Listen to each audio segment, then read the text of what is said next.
being raised around racing and going to the racetrack all the time as a child, you see those historic moments and those historic seasons and things that teams do. And to me, that's what drives me, is I want to be part of history.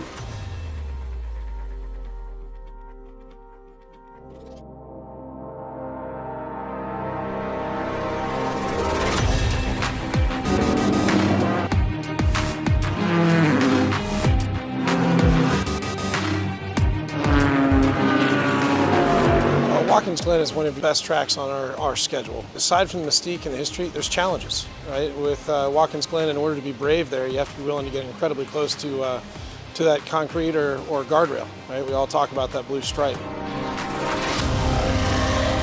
Let's say the top guys and behind the wheel tend to shine at Watkins Glen.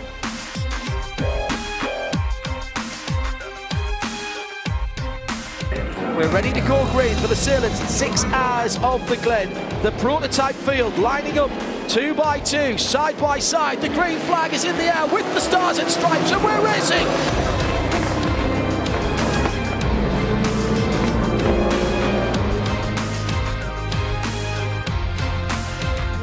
On track, you can see the 5 and the 31, the sister cars from Action Express Racing, led by the Mustang Sampling car there. Ted Fittipaldi was not happy with the handling of the 5. That is a new gearbox on that car. They changed it after qualifying. It had absolutely no time on it except the warm-up lap this morning. Both cars at Action Express and the Mustang Sampling Cadillac, as well as the Wheelan Engineering Cadillac, but it looks like the 5 may end up with the better stop. They're already on the ground.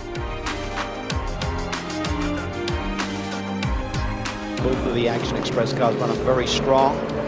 We've seen these guys be willing to race and even trade a little red and gold paint in races throughout the last couple of years. Where's Barbosa? He's in the lane. Barbosa is in the lane. This could be the motor race here. Depends when the full course yellow comes out, as it surely will. In comes Joao Barbosa. Last scheduled pit stop for the Cadillac number 5, heading down the pit lane to share out a sigh of relief, I'm sure, from the Mustang Sampling Racing team. We were in a position where we had the lead and maybe struggled a little bit on our overall top speed. That gave an opening to another competitor, and they took advantage of it. He's gone through. Yeah. Simpson's gone through down into turn 1. He toughed it out. Joao Barbosa defending stoutly, shall we say.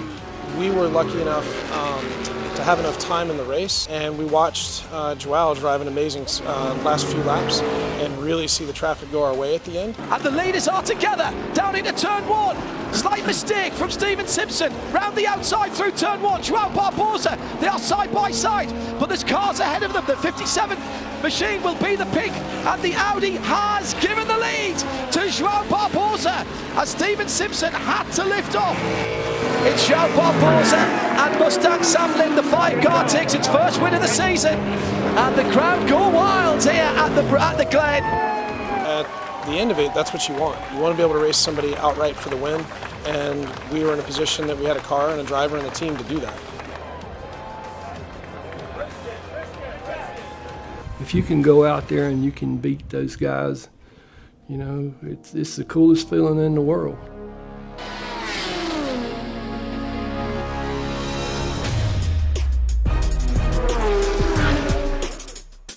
You look at Mosport, if we're not prepared when we get there as a team, the amount of work and effort that the guys put in just to be able to go to the race with a 2-day turnaround between events is a pretty big hurdle.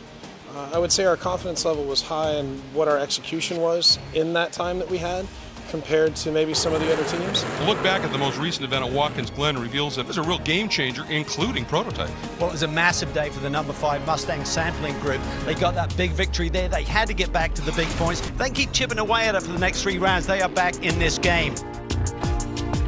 2 hours and 40 minutes of competition at a real speedrome is about to unfold here at Canadian Tire Motorsport Park.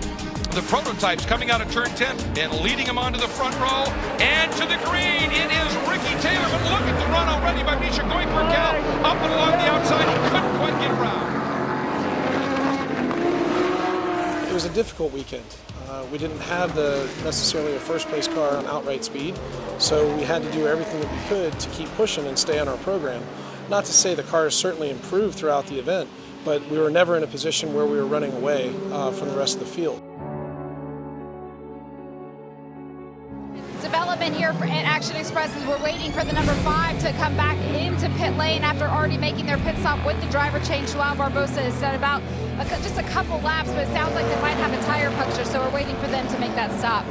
Oh, that'll be a devastating blow, an unscheduled start. It will not work with their fuel windows to help them out. It's too early in this stint. Credit to the engineers and the staff to make the right calls to put the car back in position to be able to win a race. That's what it's all about. But certainly we strive to get as much as we could, and I think it was clear Joao fought all the way to the end of the race to try to find a way to be able to win it. They haven't really had the ultimate performance. They're now in position for an Action Express 1-2. Whelen Engineering leading Mustang Sampling. Well, this is the key now. Cameron's got the lead, but he's got to look in his rearview mirror. He's got his teammate Barbosa, but look at Simpson. He goes to the outside. They touch. Barbosa tries to defend and close the outside. There's some argy-bargy in 3.